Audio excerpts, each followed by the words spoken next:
All right, welcome to the Harmony Channel. Jason Whitlock, your host. The conversation today will center on actress Halle Berry and David Justice, the former, I believe David Justice was with the Atlanta Braves when he was married to, in a relationship with Halle Berry. Shemeka Michelle, Delano Squires will join me for this discussion.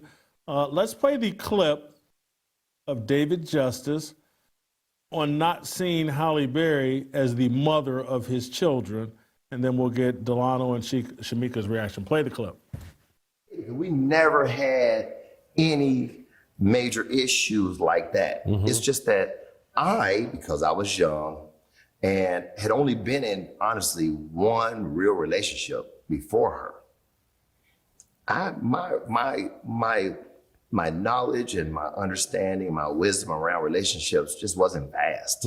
So I'm looking at my mom, and I'm a Midwest guy, so in my mind, I'm thinking a wife at that time should cook, clean. Traditional. You know, and then I'm thinking, okay, if we have kids, you know, is this the woman I want to have kids with and build a family with?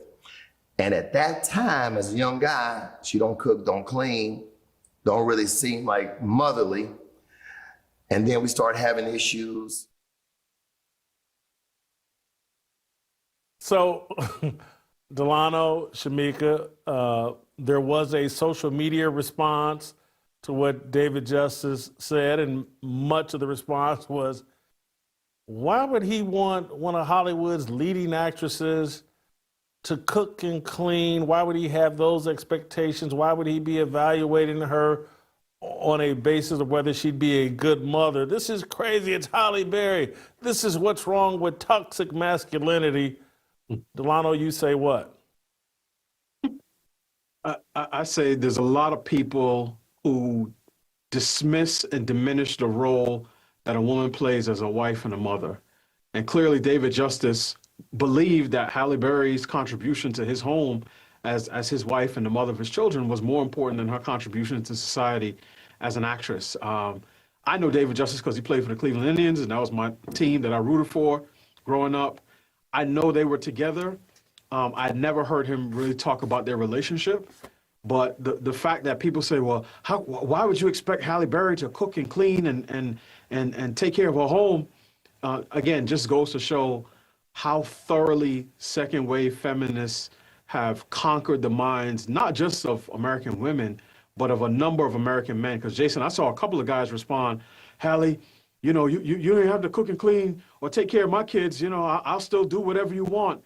And that just shows me just, you know, that virus of feminism has completely metastasized and has infected every politics.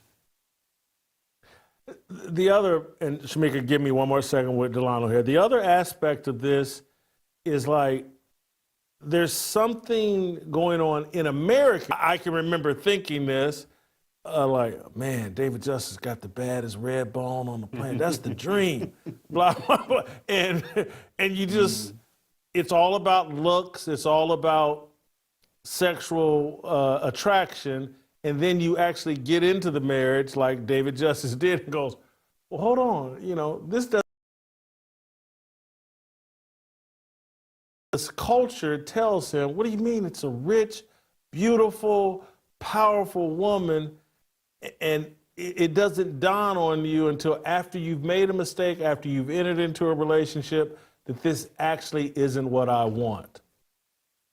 Yeah, and as you said, Jason, a lot of people have not been discipled. They don't know, they don't even like the idea of gender roles. But honestly, they don't like the idea of gender roles for women.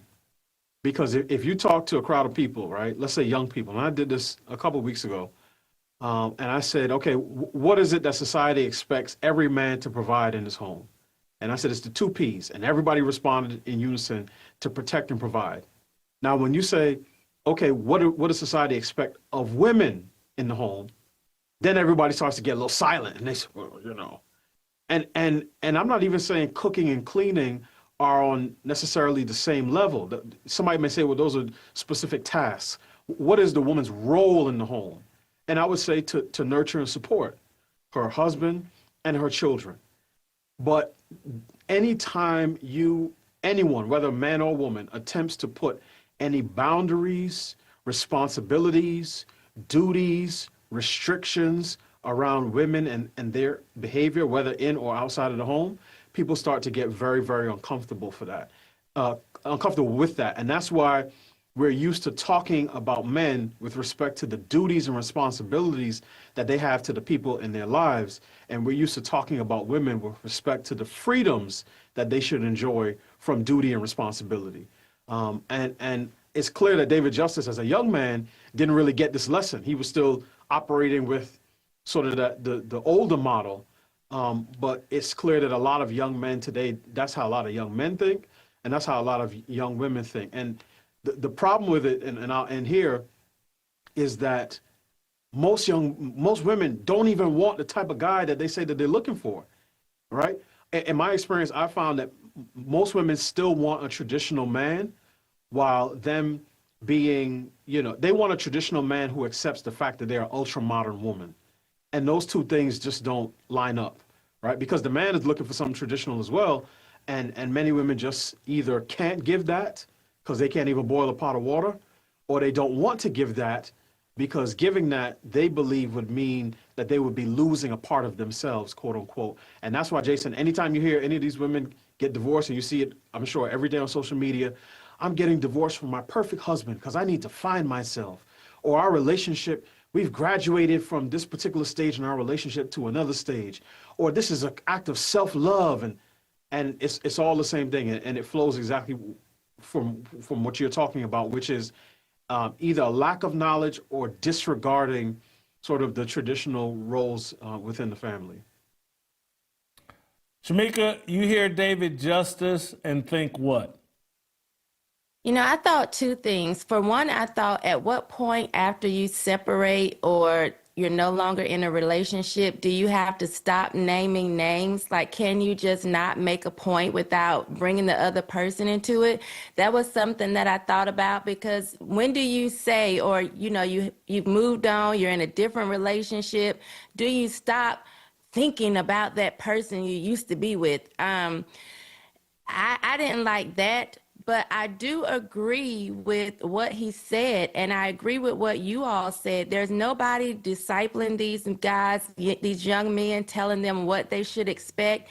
And women have really started to hate the purpose for which we were created. We were created for men. You were created to be a helpmeet, to be a wife, to be a mother. And when you start to get away from that, we've seen what that causes in society. I remember TJ asking me when he first came on board, and he said to me, if you get married, remarried, and this man doesn't want you to work, would you quit Fearless? And my answer very quickly was yes.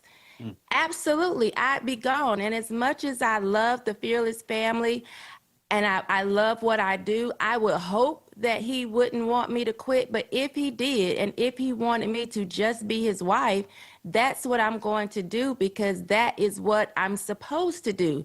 Now, should he have expected Halle Berry to do that? I think he should have been looking for a different woman, because clearly she was in her career and that's what she wanted to do.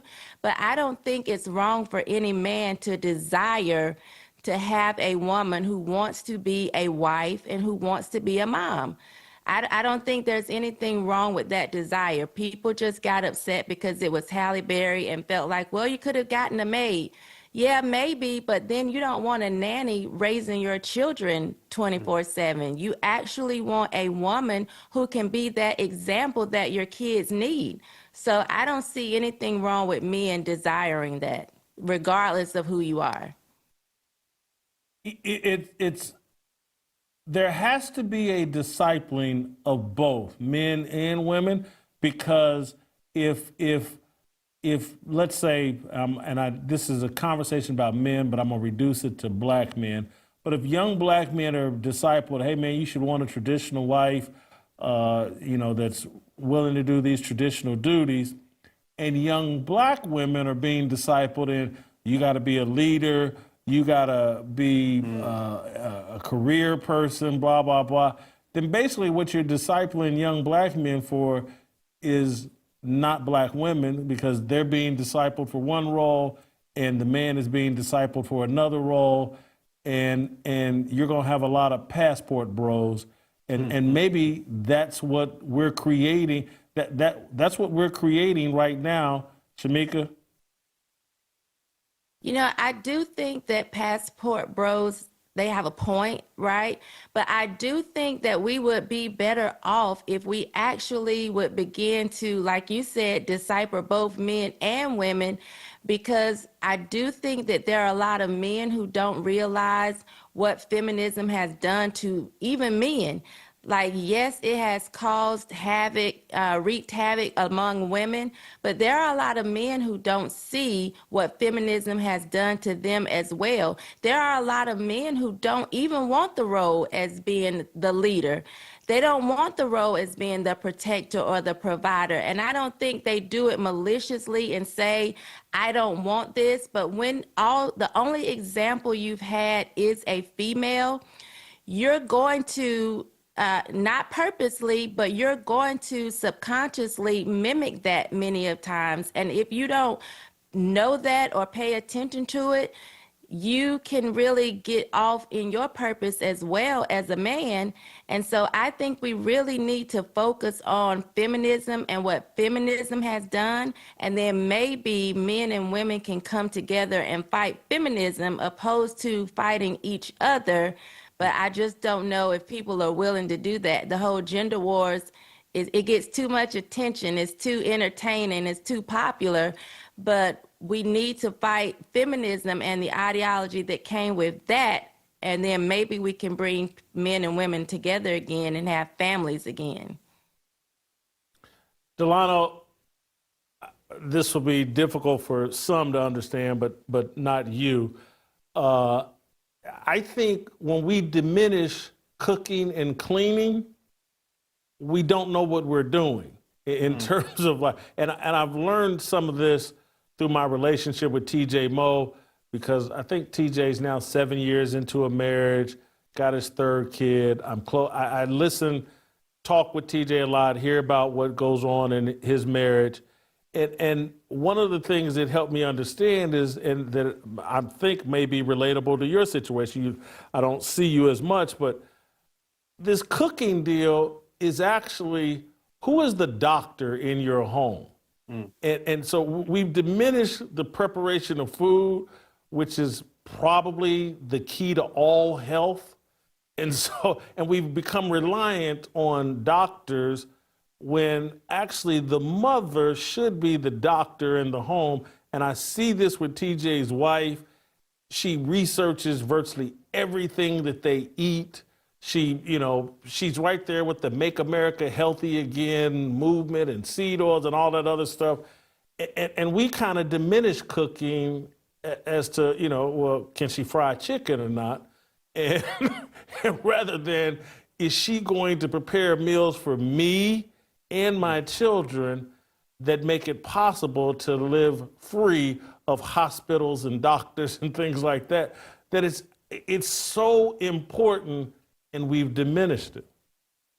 Yeah, Jason, I agree with you 100%. And part of it is on the health aspect, but even as an adult, right? If I go back home, and I go visit my parents and my mom has made food, the greatest compliment I can give her is to lap up every morsel and then ask for seconds.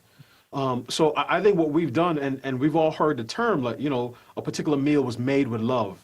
And it's almost as if you can feel it when somebody makes a meal. It may not, it may not be the same as if Gordon Ramsay made it in some restaurant, but when your mom or when your wife is making a meal for you, that in and of itself is an act of love, right? And I think, to your point, we diminish that. And one of the ways I say it is this: our society applauds any woman who, manages a large and complex organization, unless it's her home. And we love any woman who's dedicated to training the next generation of kids, unless it's her own children. And I think in the same extent, if a woman was saying, well, I'm I'm an influencer. I'm a chef influencer, and I'm making money from that. Then it's, oh yes, oh, this is so great. But if it's, no, I use my skills in the kitchen to feed my family, right? To feed my husband and our children, then it's, oh, this is oppressive. This is, you should be using your talents for something more than just your own family. I do think that that's a big, big problem. So again, part of it is the health, but part of it is just, the nourishment that comes when you get to eat home cooked meals, and it's not just because you brought up the health aspect, right? Which is you outsource that doctor function to the medical establishment.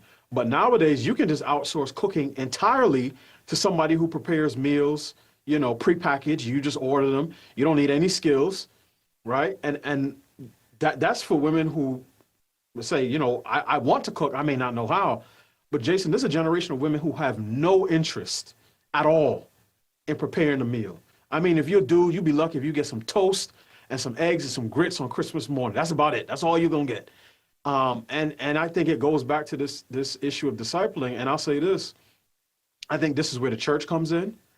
And I think the church should be first and foremost in this business, because I think particularly in our community, there are many young people who are they don't even consider marriage, right? The baby carriage is a yes. The marriage is a distant maybe if anybody even brings it up.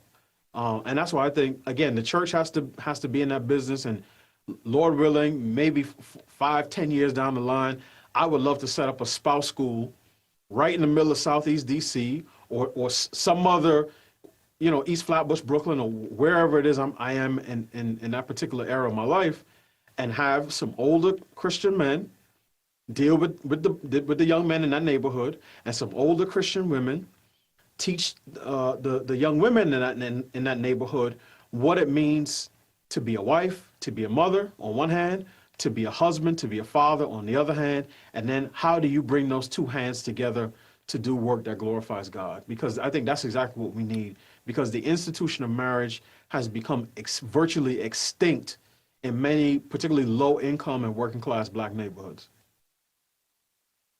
The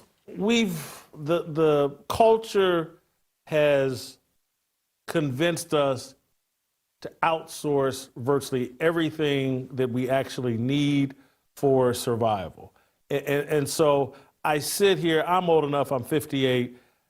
My grandmother, if we had any health issue, the first call was to my grandmother, and she would have some sort of holistic remedy, some sort of right out of the kitchen, I'll put a little baking soda with this or that, or put some honey and blah, blah, blah with that. And now it's run to Walgreens or a convenience store. Everything's about outsourcing to big pharma. And again, everything we need, we've outsourced. Everything that gives us some sort of pleasure, we pursue and think it's our responsibility to make sure, it's insanity. And we've lost a generation. I don't even, can we recover from this? Shemeka, I'll give you the final say and we'll wrap it up here.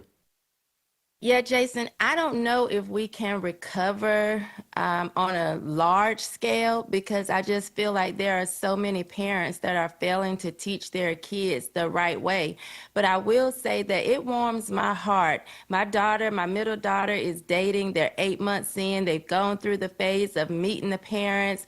They're talking about marriage. And I just love the fact that right up front, she told him, yes, I'm going to school to be an accountant, but if we get married and have children, I want to be at home with the children. I love when she calls and she says, Mom, how do I fix lamb chops? She's already doing the things that she's supposed to do. And so I think if we had more parents say, hey, let me teach my child or train my child in the way that they should go, we would be better off. but I'm just not seeing this on a large scale. We have too many women saying, you don't do that until you get married. And then these kids aren't even thinking about marriage. They aren't planning the right way. And then even when they get married, there's still so many women saying, well, I'm not going to do this. I'm not going to do that. That's beneath me. As you said, we've diminished the role that they don't even understand the importance of cooking. Or, and it's not this small made task. In the way of making sure your family gets healthy food, that's a big thing. And I love when I hear thanks for dinner.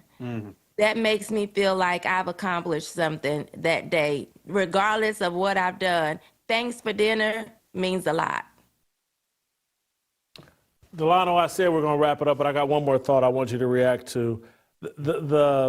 And you've already kind of made this point, but this content, the reason why this channel, this content is so important is because, again, I want young people to have some sort of counter argument to everything that's being pushed on them. And so a woman, just as you said, will take great pride in managing some small or company or some small wing of a corporation and managing that and developing that into greatness. Oh, she'll beat her chest. Managing, nurturing, supporting, developing a husband into greatness, a corporation that you have on paper marriage and ownership in. If you manage that man into his full greatness, you actually have a stake in that company. If it falls apart, you're going to get half of what y'all created. If it stays together, the rewards last an eternity.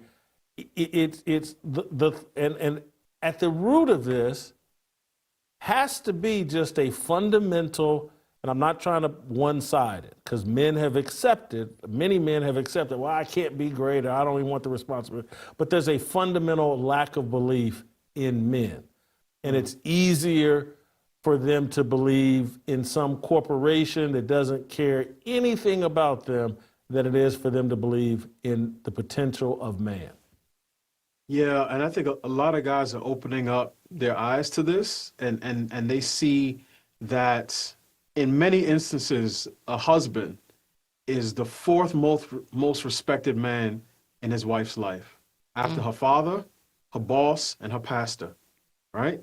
Each of them other three guys, a guy gets to see what it looks like when his wife, submits to male authority, or, says, a wife may, to your point, Jason, she might be at work and say, oh, I have this great idea for the company that I think will make us a lot of money. And the boss may say, okay, let me hear it out. And he may decide, you know what, I don't think we want to go in that direction. And she may push it one more time. And after he says it again, she says, okay, you're the leader. We'll go with what you have going on. But I think part of the problem is that the household has lost so much order that I don't think the average woman is thinking, I need to get on his program. For a lot of times they're thinking, he needs to get on my program. And part of this happens with the later you wait to get married, right? I say it all the time this way, it's easier to bend two saplings than it is to bend two oak trees.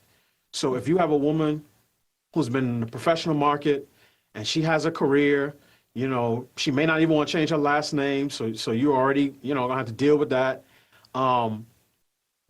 She may just say, you know what, I can't compromise. I can't do that. That you're asking too much of me. And I think it's unfortunate because a lot of young people are not forming the families that they could.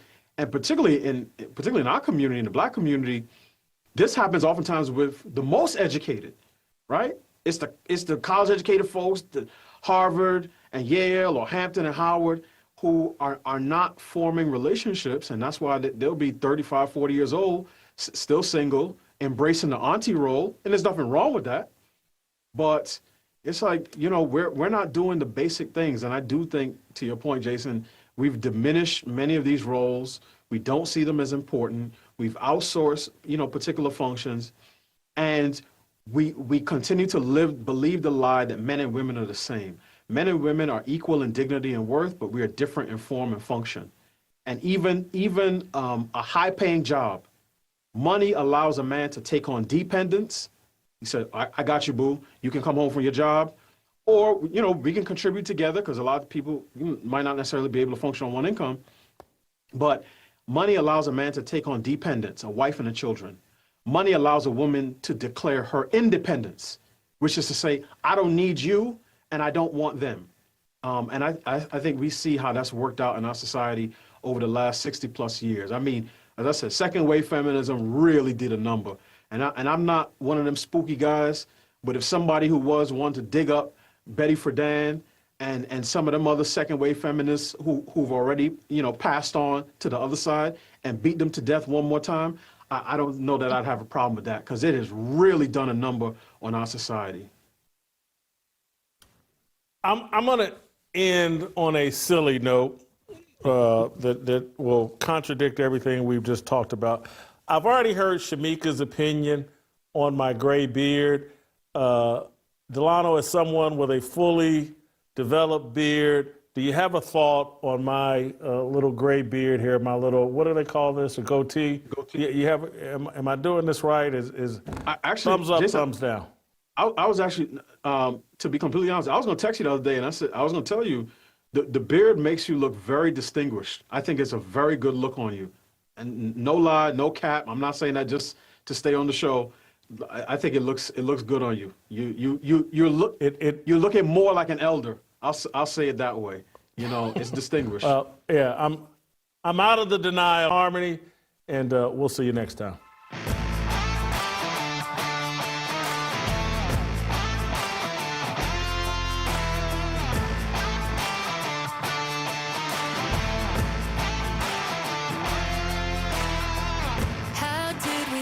Up so divided, stop fighting and stand tall.